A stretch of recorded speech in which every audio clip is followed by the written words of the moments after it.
रुपया में लावती तू राखी हमर बांध द बहिन, तू राखी हमर बांध द बहिन।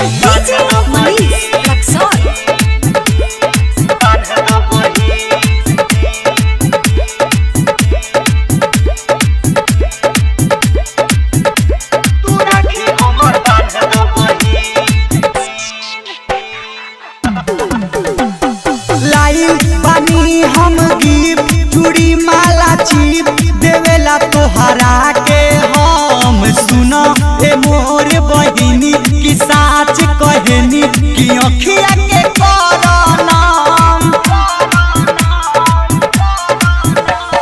लाइल बानी हम गिफ्ट चूड़ी माला चिप देवेला तोहरा के हम सुन ए मोर बहिनी की साच कहनी कि अखिया के करनाम पिछला रहे पिछला साल बेहतरीन तू राखी हमर बांध द बहिन, तू राखी हमर बांध द बहिन।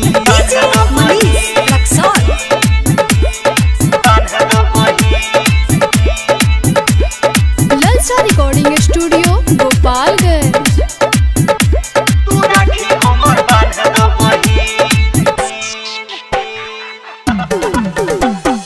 राइटर दबेंदर दिमागी कहेले बात रागी सुनए पिया परदेसी सौरभ ऐश्वर देले छोड़ी उ मुँह ले मोड़ी कि दिलावा में इहे देसी।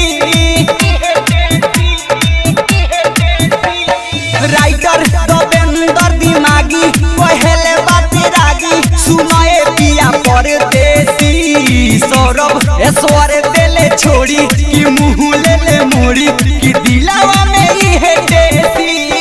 यादो विकास भी है पैसा से की तू राखी हमर बांध द बहिन, तू राखी हमर बांध द बहिन। रक्षा बंधन के आ गइल दिन तू राखी हमर बांध द बहिन, तू राखी हमर बांध द बहिन।